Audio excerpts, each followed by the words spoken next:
Somebody just sent me a text, but it has nothing to do with us. Okay.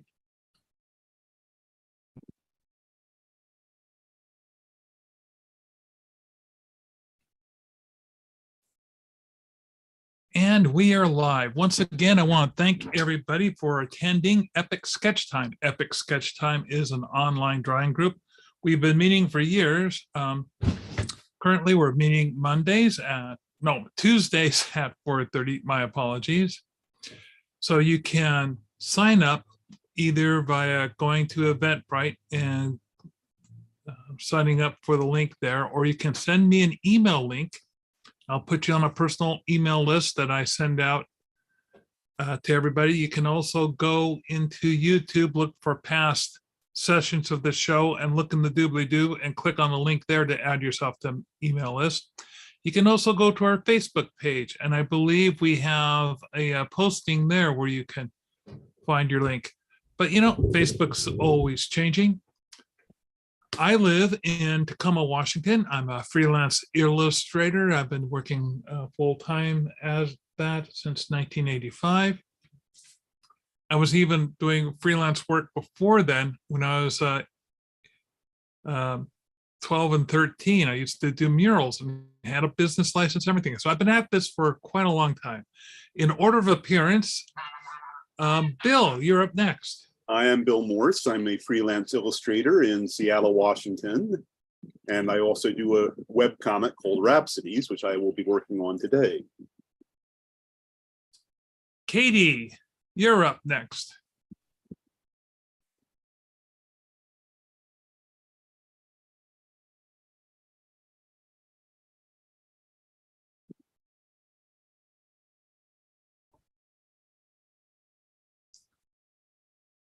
Still can't hear you, Katie. Microphone and everything.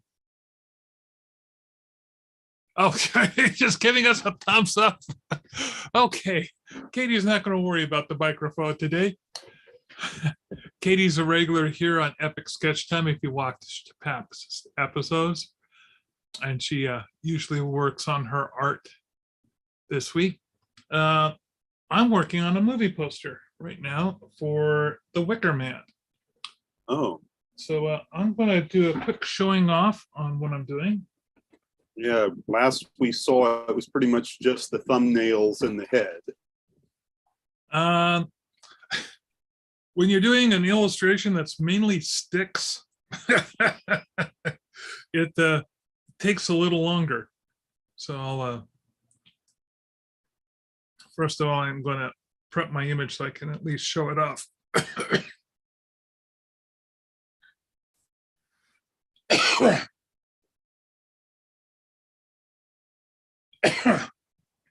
Pardon me. Something went wrong down the wrong tube.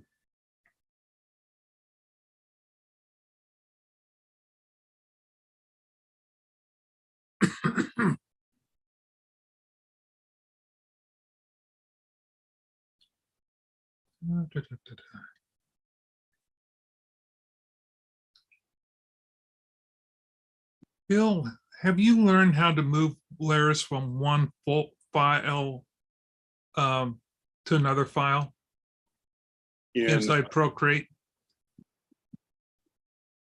Like I have one document, I've got a series of layers in one document. I'd love to take those layers and copy them and then paste them into another document, but not have them show up on the same layer.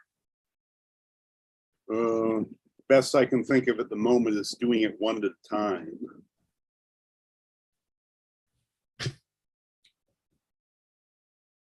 Yeah, which I might have to do. So I'll go ahead and share this.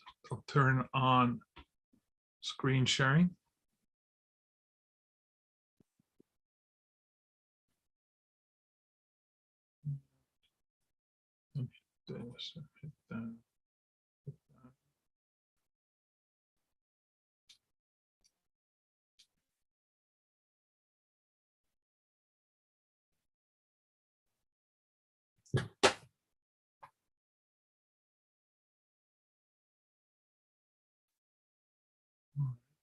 Did that work? Let's try that again.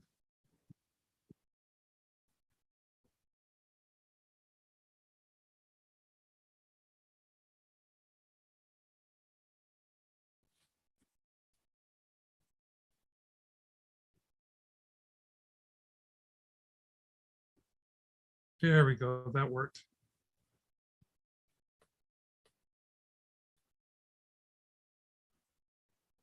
So this is the progress I've made.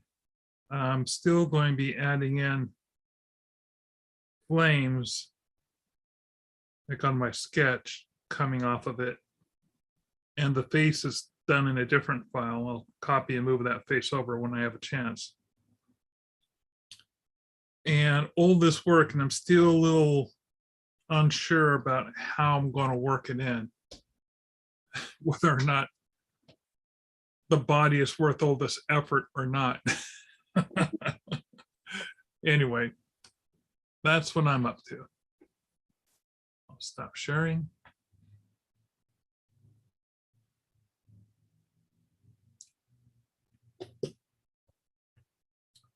And I was thinking that in order to make Epic Sketch Time, a lot of people come here hoping to learn a drawing skill. I thought, it might be fun to, after we do introduction, spend 15 minutes doing a simple drawing lesson, Okay. like how to draw a water drop or something like that. But I want you guys to suggest things that you would like to learn to draw or give tips on in the chat. And that way I can look at those suggestions and pick one for next week.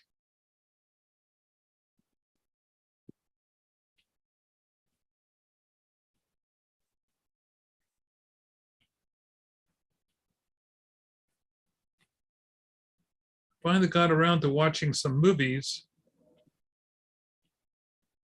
that I meant to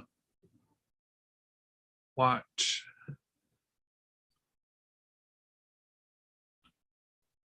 And they were, one was a horror movie. Uh-huh.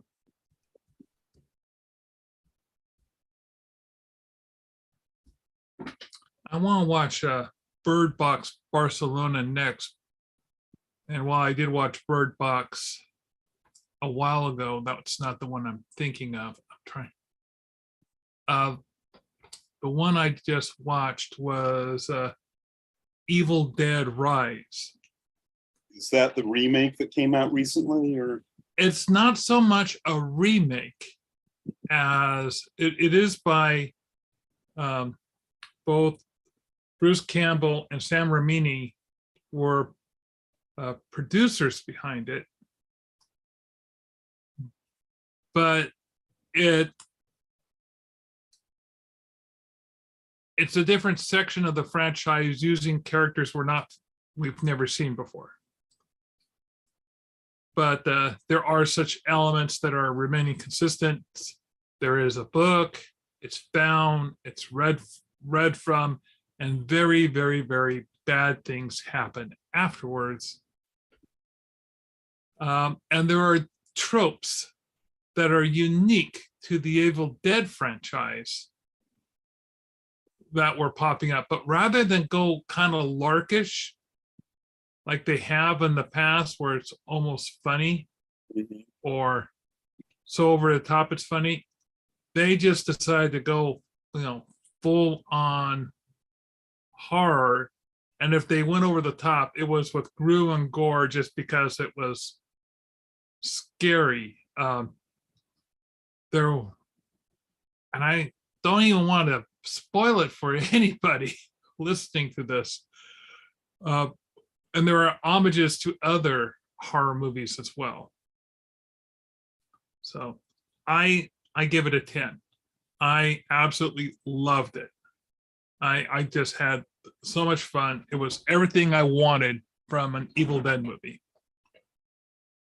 And by the full 10, I assume it had a dog. Actually, it did not have a dog. Mm-hmm. There was no dog. But also, it did not have extended uses of flashlights. So, and I know why people don't put animals in films. It's just to save money. Right. I enjoyed it. Tim and I both enjoyed it. Finally got the stupid button to pop up so I could go off mute. Hi, guys. Hi, Katie. Yeah, we watched that and not this weekend, but last weekend, and we enjoyed it. It we went into it just even the way they advertised it, it didn't seem like it was like the other Evil Dead movies. So we really didn't, have a lot of bias in it. And we had already seen people complaining they hated it online. So we were like, we're either gonna love it or we're gonna hate it. But yeah, it ended up being a pretty decent, horror flick. And there were some pretty gruesome parts in it. So so yeah, we enjoyed that. And what was the other movie you watched?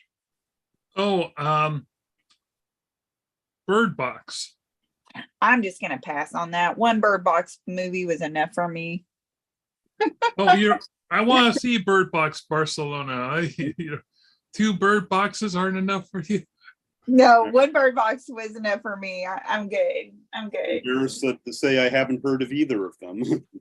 Well, Yeah. it's a Sandra Bullock movie. And the premise is a creature or a plague of creatures.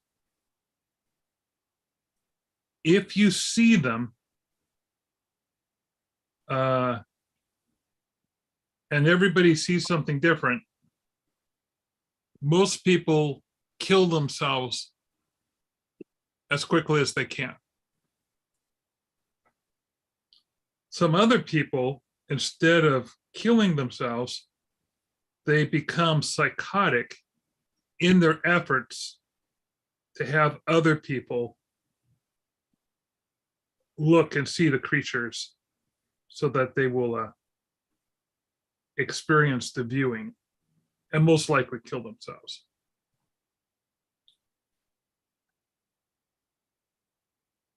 So the only real thing you have to protect yourself against these creatures is by not looking at them. Good. Which means that if you go out, you have to blindfold yourself.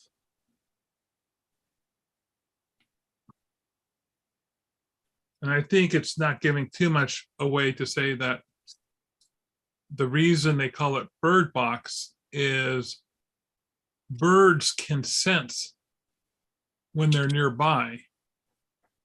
Oh, so like canaries, you have the people start keeping a cage handy.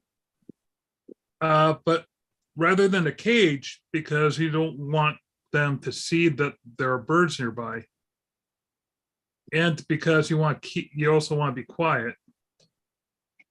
You keep the birds in a box rather than a cage.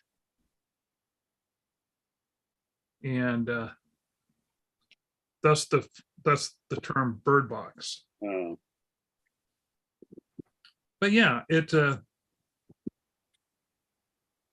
I liked the premise of the first movie. I thought it was fairly well done. I would give it a 7.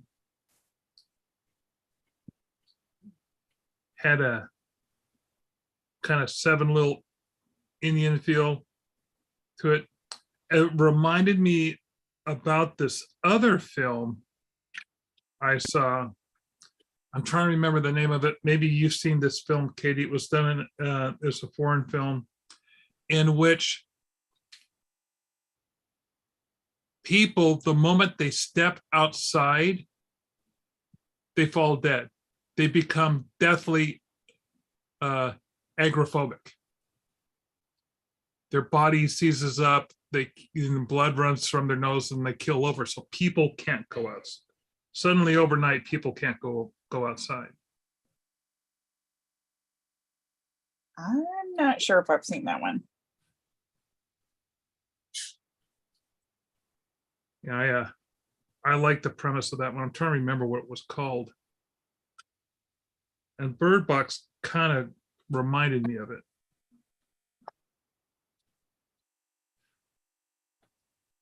Let's see, what other movies did I watch this weekend? I was getting caught up. I watched a really terrible British noir film. Well, I wouldn't say really terrible. It's just that I prefer American noir to British noir, mainly because I recognize more of the British faces. Let me see. They Made Me a Fugitive, not to be confused with They Made Me a Criminal, which is an American noir. Okay. And actually, They Made Me a Criminal was a fairly influential film that was done back very early on, like 1932. Let's see, what else did I watch? This film called Deadly Instincts, which I was trying to rent Breeders from the DVD selection of Netflix. And I was trying to get the 1980s version of Breeders. Instead, they sent me this 1987 mistitled one of Breeders, which is actually called Deadly Instincts, which is a, terrible horror film. So there are movies out there that have titles close enough to the other movie that you're trying to watch that when you rent it, you feel like you've been, bait and switched. Yeah. Mhm. Like Humanoids from the Deep is a pretty good late 70s, early 80s monster film. If you haven't watched it, it's pretty good. It kind of set the bar in a number of ways. Another bunch of films afterwards would emulate things in it. And someone else did pretty much a straight to video production of Humanoids from Atlantis, which is basically, oh my God, it looked like it was done on somebody's VHS recorder. You can even see the lines going across the screen, and we're talking rubber glove monster type situation. Let's see what else. A romance film with the starring Hugh Grant and the gal who played the lead in Sex and the City. This is called Did You Hear About the Morgans? Okay. I've not seen that, but I know what you're talking about. I give it a 5. Okay. And it even had a dog with a name in it. I'm pretty sure I had a dog with a name in it. And I watched another film called Extraction that starred the guy who plays Thor in the Marvel movies. Uh-huh. This is just a breakneck speed action film. Yeah. And the only reason I watched it was because I wanted to watch Extraction 2 because it looked fairly interesting. And I'm a stickler for watching films in sequence. Right. Okay. At least by sequence, I mean chronological order, not in, I believe in chronological. Like if someone was introducing me to the Star Wars franchise, I go at it chronologically, not by episode number. Okay. Like I wouldn't start off with episode 4. I'd go right into episode 1. I'd start right off with episode 4, just like what the first movie says. So. Anyway, this has been the Mark Show. I'll let you guys talk. Mm-hmm. What have you guys been watching? Well, let's see. Been going through some old videos, just old favorites mostly. Most of the new stuff I've been watching is during beer sessions with a friend, which let's see, which has included the Secret Invasion series, which is kind of meh. They're trying to mix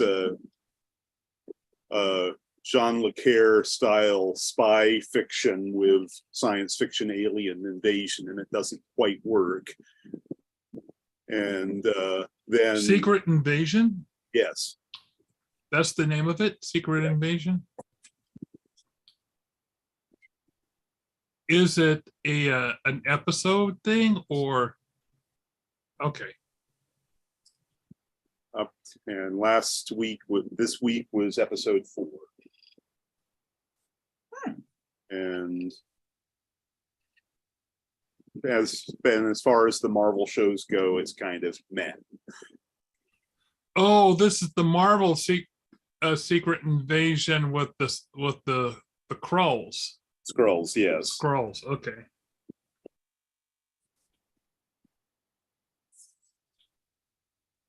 I'm not going to say I know how they could have done it better and properly, but it was just. You are not a fan. I could have been a fan because I generally like. I like Samuel Jackson showing range, and I like stale beer style spy fiction. So technically, if they'd done it well. And then the other things we've been watching are some of the cartoon movies. So we were watching this one called Superman Man of Tomorrow, which as far as I can tell is the DC people are trying to kind of do a reboot, more PG setting, and it was very mediocre.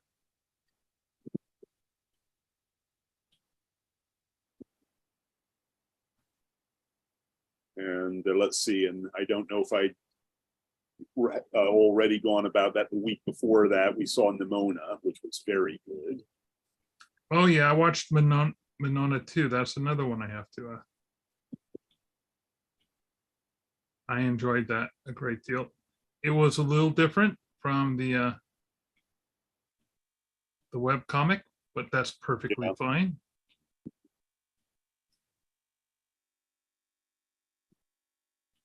But not different in the way of why do you even bother calling it that kind of way, like there's a few other adaptations I can name.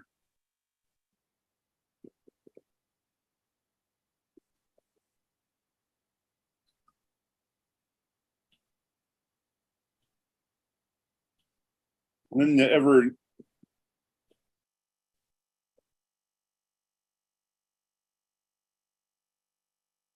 then do you ever come across movies that you're quite fond of, but at the same time have to concede are terrible adaptations? I'm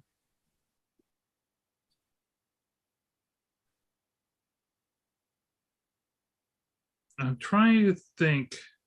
You got the example I'm thinking of here is a V for Vendetta, which is not a bad movie, but it's a terrible adaptation of the graphic novel it's based on. Ah.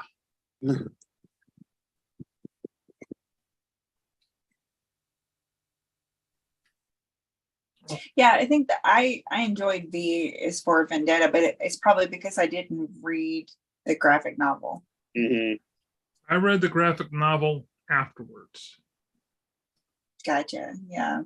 And I tend not to watch movies that I've read. Yeah. Unless they're, they're classics. Like, say, Sense and Sensibility.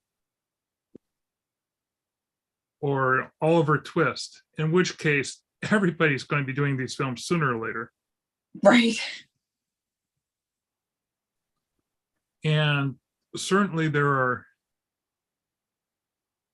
Shakespeare films that have there was this one Romeo and Juliet that Leonardo DiCaprio was in. I love that one. That was just absolutely superb. I mean, the only nitpick I can do about it is that knowing my Shakespeare, I know exactly how much they cut out. But it's, for example, I find it much better than the what's his name? Not Bertoleschi.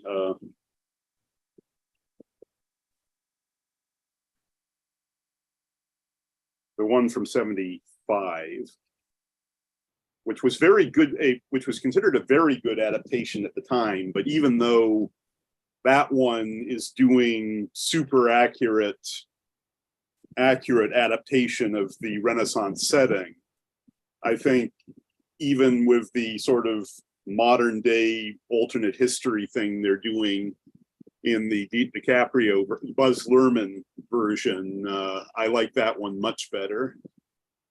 They sort of get the point a bit better.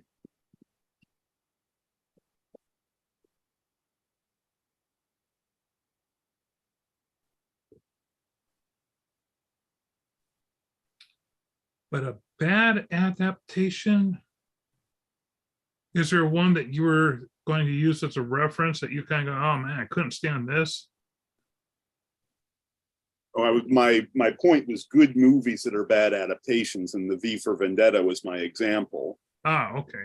I mean, for example, there's a lot of Stephen King fans who think that Kubrick's The Shining is a bad adaptation, but we both know that one's brilliant.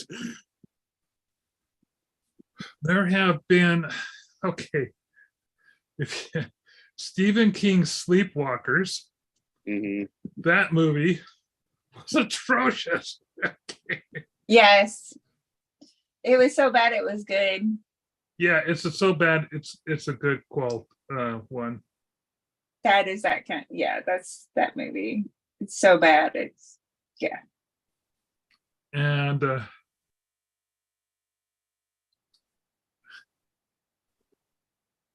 part of the reason for that is the ever so wonderful special effects were just atrocious. Oh yeah.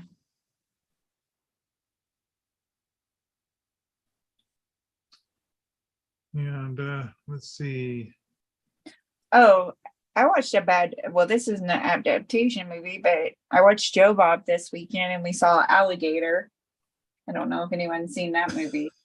You were talking about dogs earlier, and I was like, this is Alligator from either late 70s, early 80s. Yeah, it has Robert Forster in it. Yeah, I saw Alligator.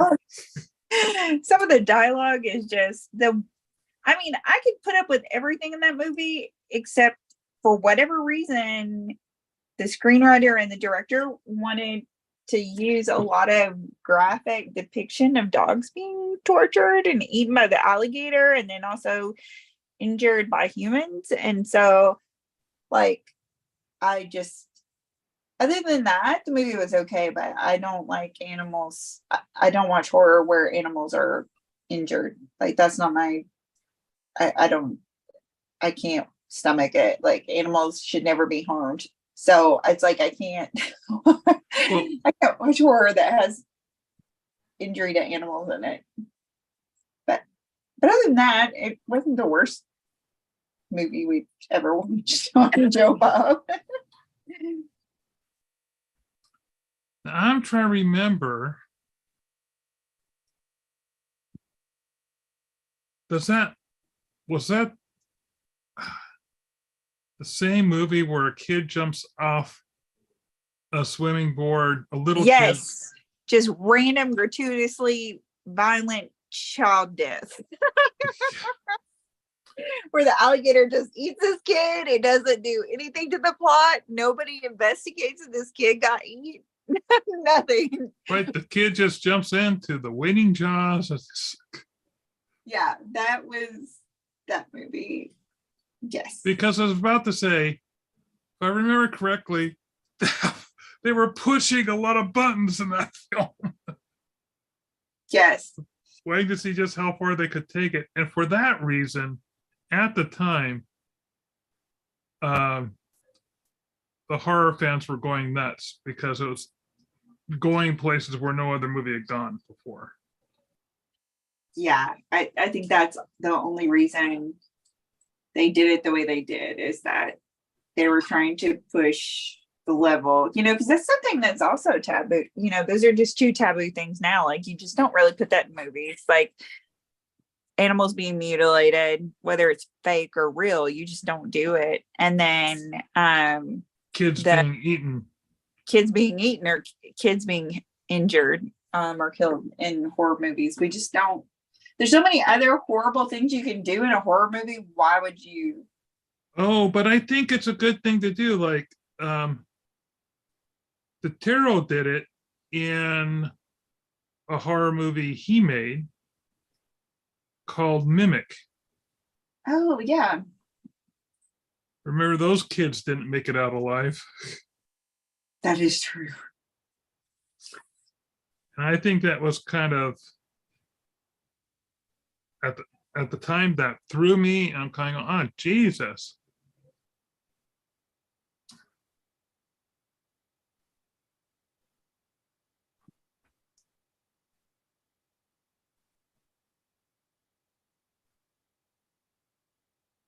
So.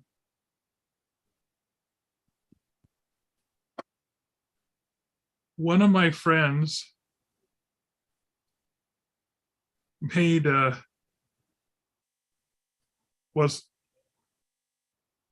recently got onto Letterboxd, and so I had to become one of her friends. Her name's Carmen, and one of the lists she made was movies where the dog survives. Because she was noticing this trend where the dog didn't survive. Does it have to be a dog or pets in general? Because I'm just thinking of Aliens for a second. It was definitely a dog list. Okay. So I haven't made a new list for a while. I should think of some of the possibilities. But that was the first time I'd seen that list. And I thought, okay, that's a really good list. Because most people say, oh, films by Stephen King. Well, anyone can put together a film by Stephen King. But put together a film by Stephen King where the kid dies. Okay. And then you think, oh, well, there's a fair amount of those. Yeah. The only one that comes to my mind is in Jaws, but I'm sure if I bothered to. Okay, first of all, I'd like to point out that Jaws is not a Stephen King film, but. Oh, sorry. I thought sorry. Yeah. Never mind.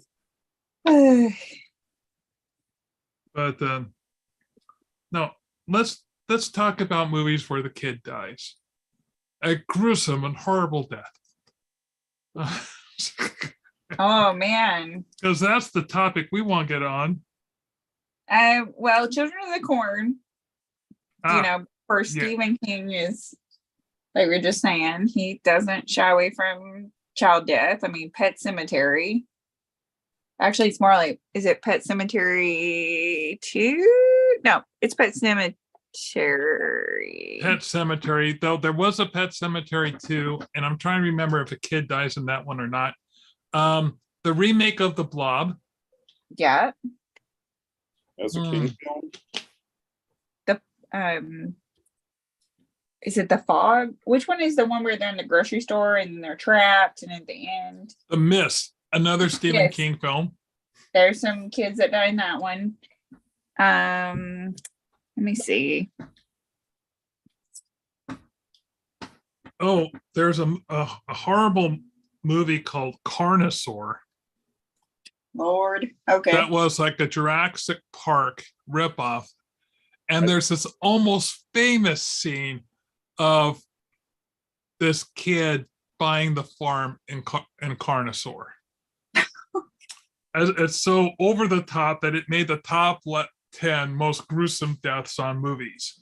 So I've seen the poster for that, or either that or saw the box at Blockbuster back when I cared what was at Blockbuster.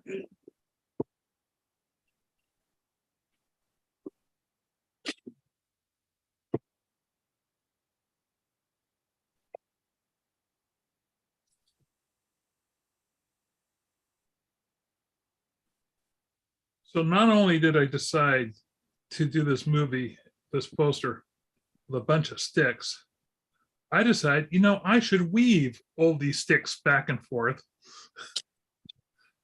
So Okay. Sometimes pieces with recurring details like that are what it's taken me hours to go in and erase the areas, I did some sticks over, a bunch of sticks this way and a bunch of sticks this way. And I'm just erasing the sections of sticks on the layers to make it go faster. And I'm wondering, did I, I really didn't think this through. last time I did that to myself was for this this concept art for a children's book idea where I was it was some of the trees doing a picture of some of the trees on the waterfront, and it was doing that and more so. One thing I'm planning ever since that is another reason never to trace when you're doing using photo references, because it generally you find yourself putting in way more detail than you need.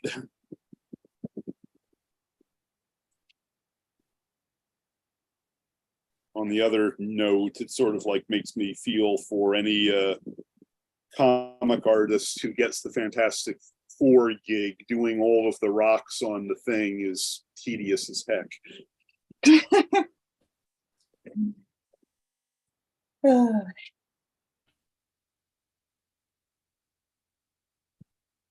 It's so weird. In the summer, I get in this weird funk where it's hard for me to paint or write. I don't know why. It just happens every summer. I'm just not that inspired to create in the summer, probably getting too much vitamin D or something. I don't know. That's one reason I do landscapes. You don't have to worry about your muse. Yeah, I get in a mood. Inspired to draw. It's right in front of you, dude. Yeah. Well, I do love horror, and I am doing that little like one-day event with Elizabeth Giusetti next weekend. So we'll see how that goes. But I kind of scoped it out online, and it looks like it's kind of just regular art. I'm like, oh, do I have any like normal looking art I can take? Like, Oh, no, just take whatever you want. I say put the stuff out there that you normally do. You're going to find a different crowd. Okay. They're looking for different stuff. They're not looking for. You'll get people that go, what the, and then other people will say, oh yeah, this is my jam. Okay. Gotcha. But again, it's all about, what type of crowd comes to these things. I mean, there's a thing in Tacoma called Arts on the Ave, and it's heavily attended. There's like 120 vendors. Wow. And you have a 10 by 10 space, and people have been doing it every year, and it's like a 3-day event. It's not like these library events, and this sounds like it's a library event where they tend to be poorly promoted. Yeah. Basically a Facebook promotion, if that, and maybe some posters up at the library. Like, who goes into the library anymore? That's fair. There was this thing, an event that happens over in Lakewood here that's meant for writers. And it was a 3-day weekend thing held on this one campus in this And the only people who ever attend are the people manning the tables. It's Yeah. thinly, I mean,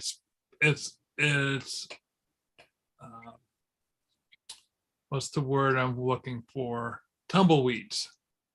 And you basically sell to a lot of the other writers. Oh, okay. Yeah.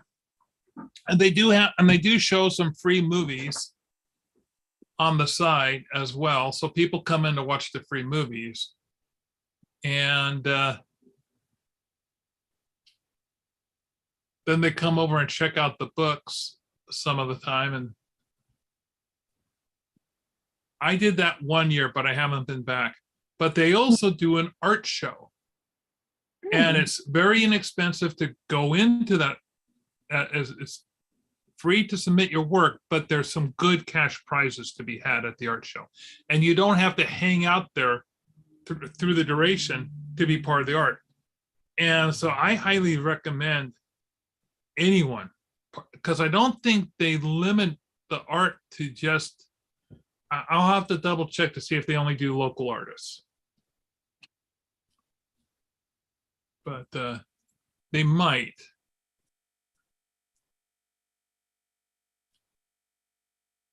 What's everyone's plans for this? What movies do you plan on watching this next week? I want to watch a couple more horror movies. I was sort of thinking about my theme for my selection this week. I was sort of thinking about flying movies about flying fortresses in World War II, mainly because a YouTube video spoke highly of Memphis Belle. Oh, I love that movie. Oh, it has like every like, what is that word? What is back in the day? They were like the attractive stars. Harry Connick Jr. Hello. Is in that movie. Yes, he is. And is in it. Who else? Memphis Belle is a good movie. I give it an 8. It was packed with young Hollywood stars in it. And it was just a overall kind of a good story, because you're captivated the whole time, like, oh my God, are they gonna make it? I'll leave it at that.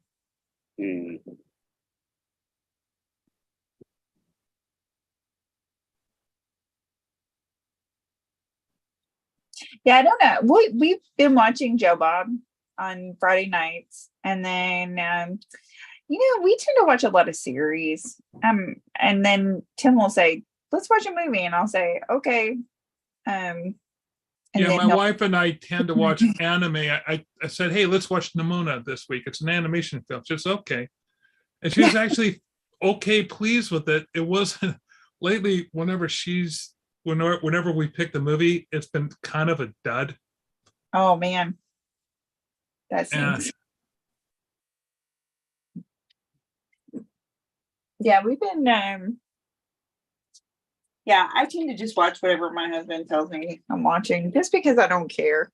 And he screens everything, and he's the one that looks online and, checks out what's coming out and all of that. Usually I am trying to, my one goal for mid-year goal to get through the rest of the year is to make it through an entire Giallo.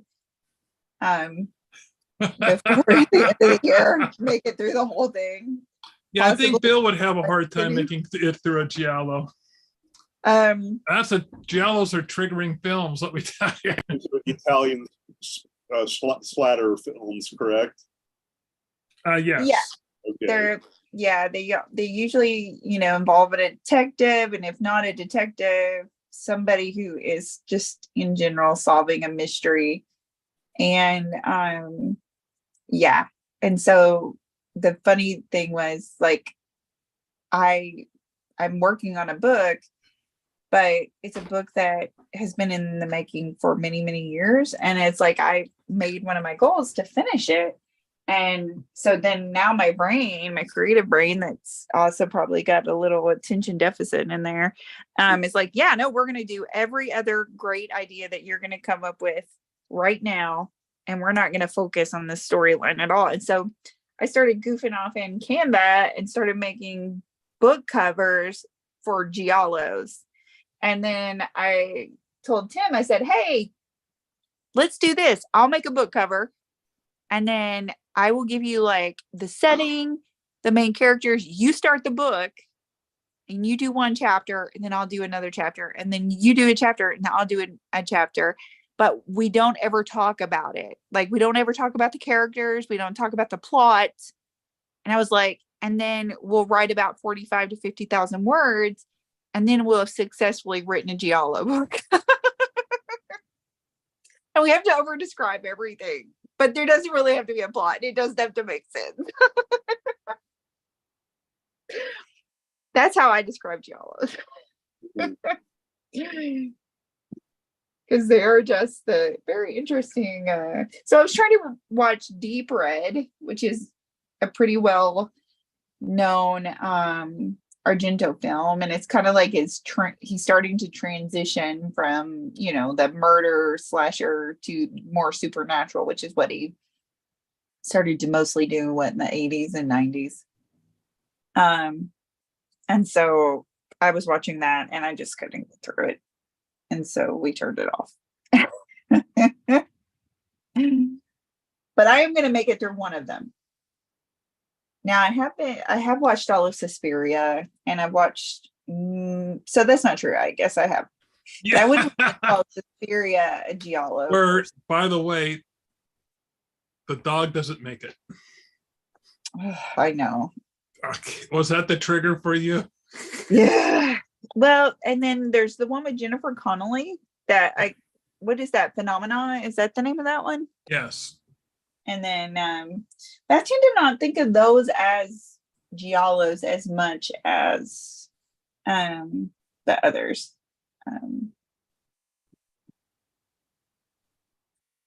They're more, to me, like supernatural horror films, but they still have that kind of Giallo vibe that his others have.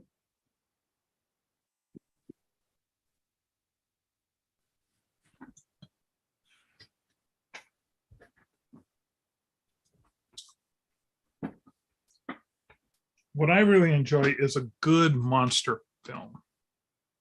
I can see that. It's very much reflected in your art. You do a lot of monster art, and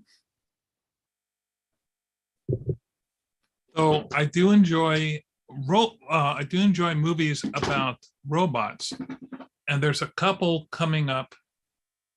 Like, did you watch Megan? yes, yep. I really enjoyed everything they did with Megan. So I think we talked about this before. And let's see, there's one coming out called Tim. So I'm looking forward to watching that one. And I'm trying to remember the name of it. There's a romance comedy about these robots. Oh, it's Heartbleed. Pardon me? Heartbleed. No, this is not an old one. This is a new one. Oh, Okay. Okay. But yeah, Heartbleed is a good robot romance movie. As is Her. But yes. Though, does that count as robots since there's no chases? She's just an AI, not a robot. oh, that's true. I do count artificial intelligence. Usually covers in my description of what I like. Well, this is So there's this couple, and in this world there are these robots. They basically look like androids, and it's illegal to have a robot version of yourself. Okay. because everyone's supposed to do their own work and be honest, and it's beyond fraudulent. You get heavy. There's heavy prison time involved with having a duplicate robot. But this guy has a duplicate. Oh boy. Because he can't be bothered to do some things like go to work. He's very self-centered. So he has this robot goes to work for him. And then sometimes when he has a date with his girlfriend, he'd rather just be playing a video game. So he sends the robot instead because he's a perfect duplicate. Oh, wow. Unbeknownst to him, his girlfriend has done the exact same thing. Can't be bothered. Gets a duplicate. So it's only a matter of time before these two robots, representations of themselves, end up going on a date and doing everything that they would normally do. The robots fall in love with each other. Oh my God. And they decide, you know what? Enough with this. We're going to emancipate ourselves. But naturally, everybody thinks that these two people going off and having a wonderful time, or this other couple, it's the real version of them, not the robot versions, because of course robot versions are illegal. Oh my God. Okay. And so first of all, the couple has to confess to each other that, guess what? I've been doing this to you. And then they have to team up to capture their rogue robots. I'm surprised you weren't about to tell me that the robots For a second there, I thought you were going to say rogue humans there. Because the robots, I thought you were having the robots doing the. And you're wondering, how can they possibly do this, except that they both have social media accounts and the robots are having a much better time than they've ever had. So, and I'm trying to remember what the name of this movie is, and I'm really looking forward to watching this.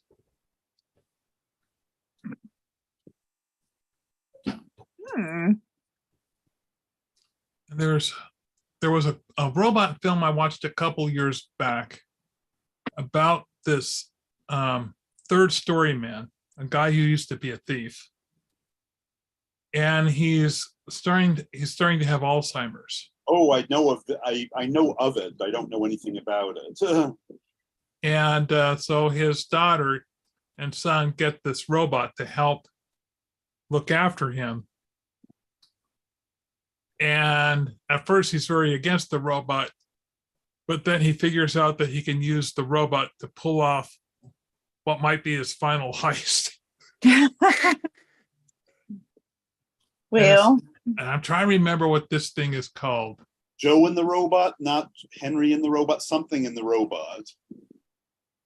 Or The Robot and Me, or yeah. Hang on. I have a list on my Internet Movie Database of movies where robots are a main theme. Let's see.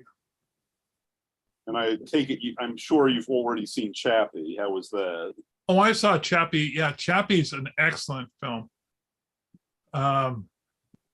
Covers a lot of ground that other movies haven't covered before. Mm-hmm. It's a strong 7, possibly an 8.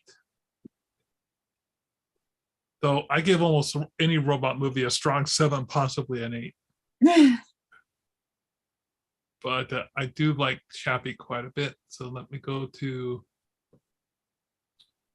my list, films, lists, my list. I have 158 movies where robots are the main theme. Let's see. And of course, they're in our alphabetical order. Don't know if you ever watched an old movie from the 80s called Android. Vaguely familiar. Out of curiosity, would you count Pinocchio as a robot? No, I do not count Pinocchio as a robot movie.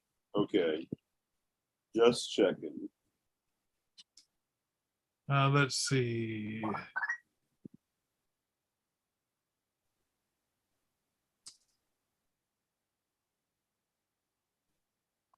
Maybe if I put these in order of release date, that should do it. That should bring it up faster.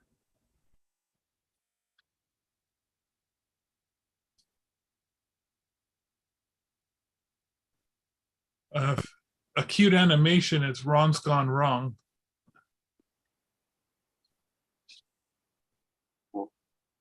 Wrong's gone wrong? Ron, Oh, Ron, okay. Ron's Gone Wrong. Let's see. Robot and Frank is the name. Okay. I knew the word robot was in the name, so. And if you haven't seen it, Ex Machina Oh, that is a good one. is yeah, it's a very good one. I watched it as a double feature with her. Hmm.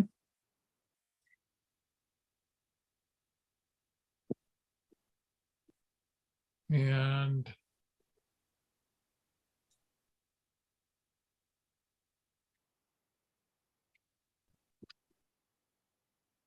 some Automata is one that a lot of people haven't heard of, which I thought was a pretty good one. Elysium has a lot of robots in it, so I like that one. Oddly enough, I haven't put in a lot of Transformer movies on this list. So,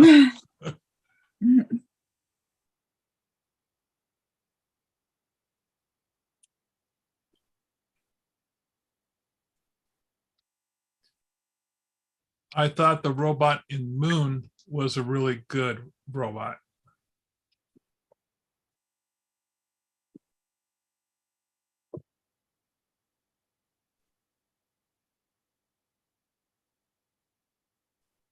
I have yet to see one called Rottweiler Oh boy. because I saw some years ago there was a Lance Henriksen film that was called Man's Best Friend, which was about a robotic dog. Yes. And there's a scene where this Rottweiler climbs up a tree and swallows a cat. So let's see. I really love Bicentennial Man. That is a good. It's one of the. I think it's one of the best straight adaptations of an Asimov story I've seen. I enjoyed Small Soldiers. Yeah. Eve of Destruction was a fun one.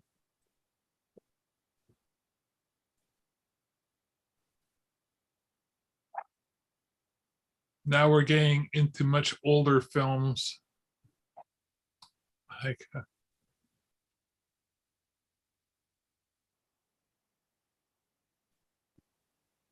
Like Short Circuit. Hmm. Here's Heart Beeps. That's fairly old. Here's another movie about a robotic dog called Chomps. Hmm. Saturn 3. There you go. Future World, Westworld. Let's see.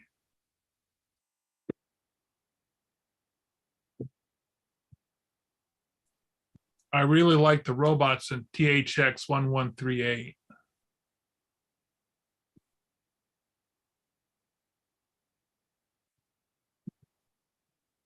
And then we get into the robots of the 1950s, which I really love, like the Colossus of New York, which is technically an android because it's a human brain inside the body of a robot.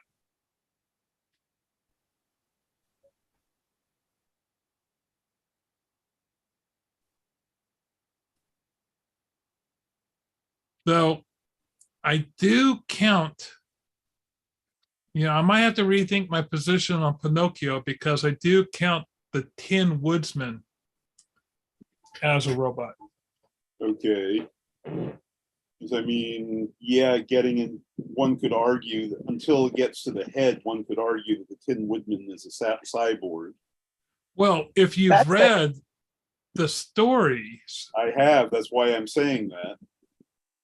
oh, well, then you know the backstory about the Tin Woodsman. Yeah, Okay. How he started off as a man and, okay.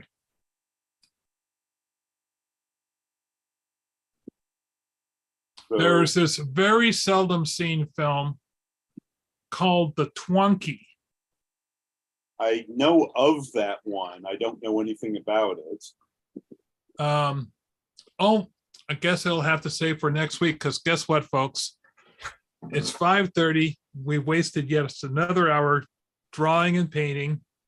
At least I've drawn a lot of sticks and and talking about movies. So yeah, you can all do your homework on what the Twonky is. Okay. Okay. Bye all. See you next week. Bye. Bye.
背が低いですが、バスケットボールがうまいです。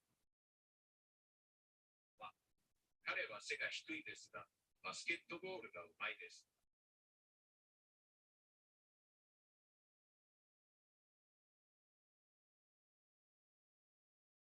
彼は背が低いですが、バスケットボールがうまいです。バスケットボール、うまいです。彼は背が低いですが、バスケットボールがうまいです。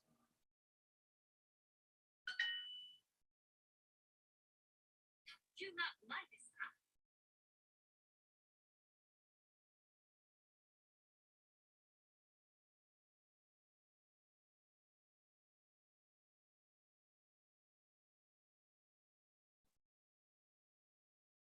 卓球。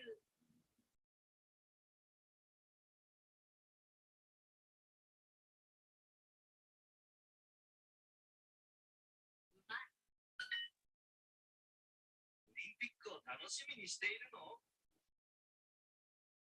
オリンピック。オリンピックを楽しみにしているの？楽しみ。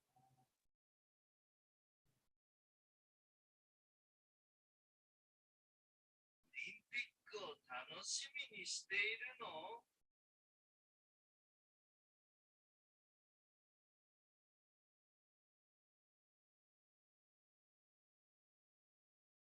し、へ、に。オリンピックを楽しみにしているの？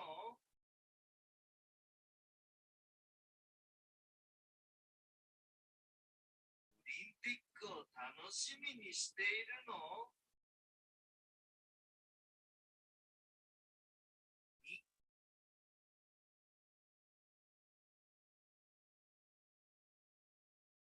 オリンピックを楽しみにしているの？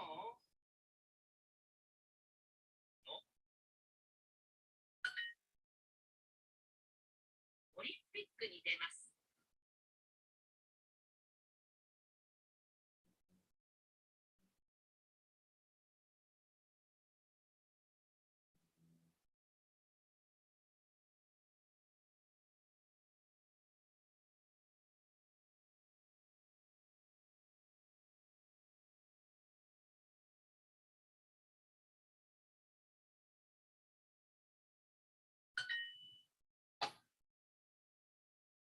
遠くに何か動いているものがある。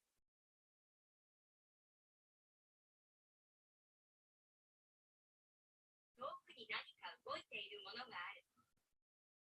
遠くに、遠くに何か動いているものがある。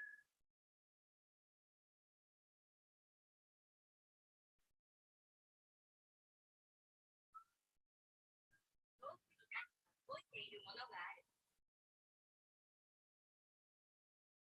が、ある。遠くに何か動いているものがある。遠くに何か動いているものがある。が、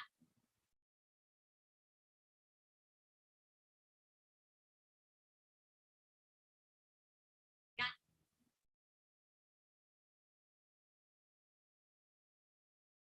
遠くに何か動いているものがある。動い、ある。遠くに何か動いているものがある。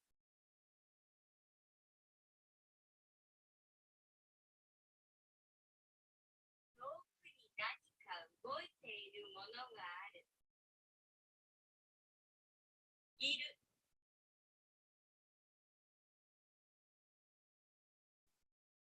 が、ある。遠くに何か動いているものがある。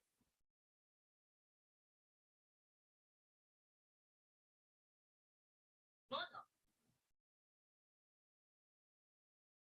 遠くに何か動いているものがある。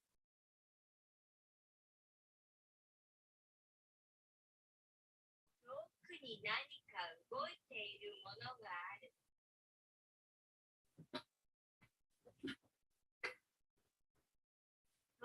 に何か動いているものがある。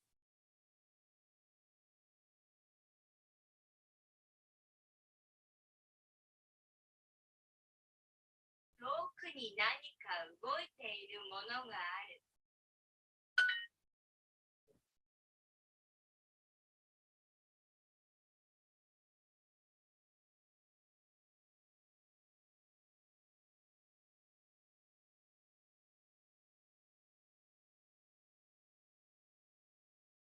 これは安い金属で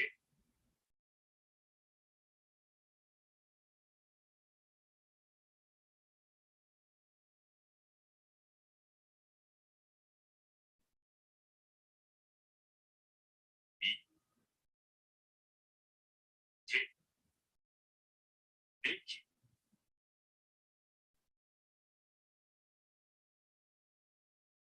ます。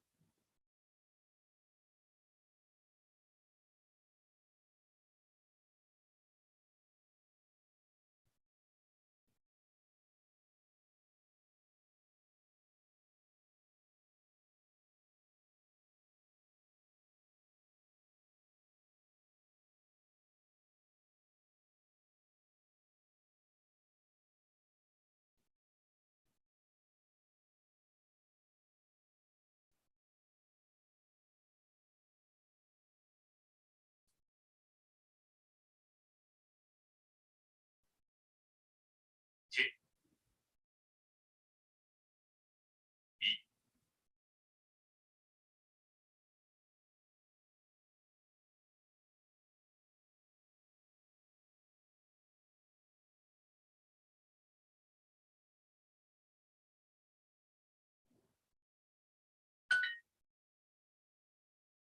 彼は金でメダルを作りました。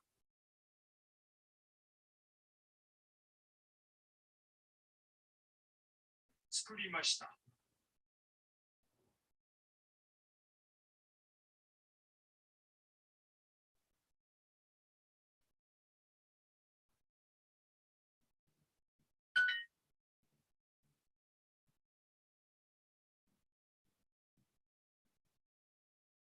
球を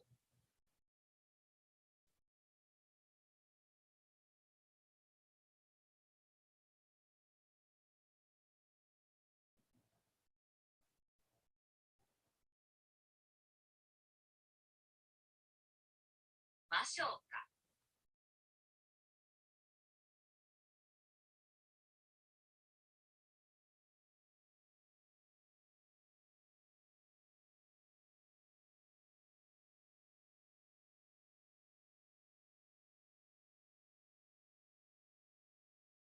しませ。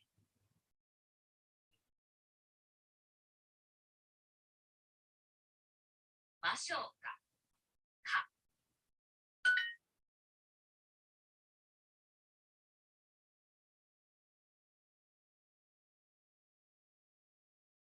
彼は金で卓球を作りました。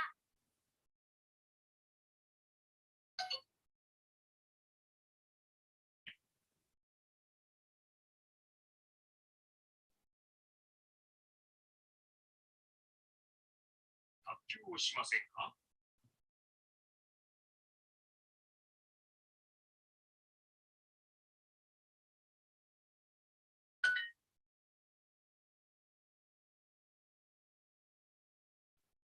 彼は背です。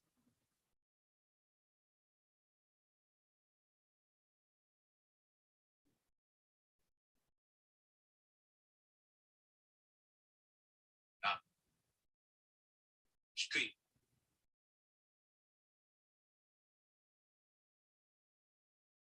あ、バスケットボール。な、大家族です。Kari wa se ga iku desu ka? Basketball ga umai desu.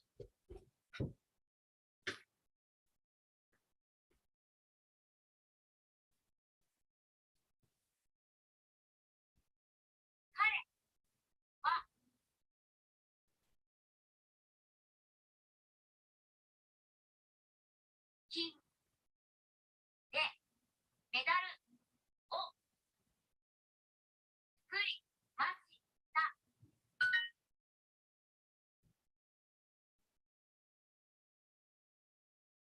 彼は背が低いです。バスケットボール。な、うまいですか。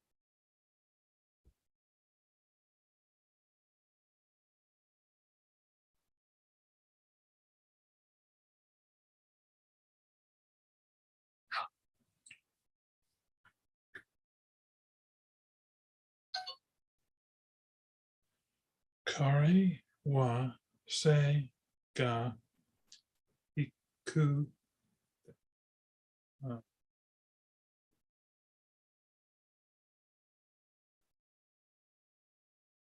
彼は背が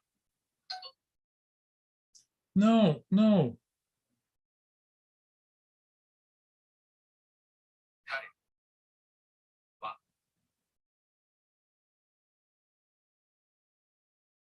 背が低いですが、バスケットボールがうまいです。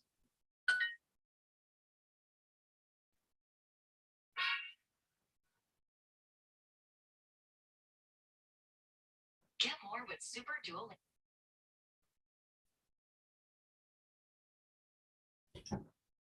Oh,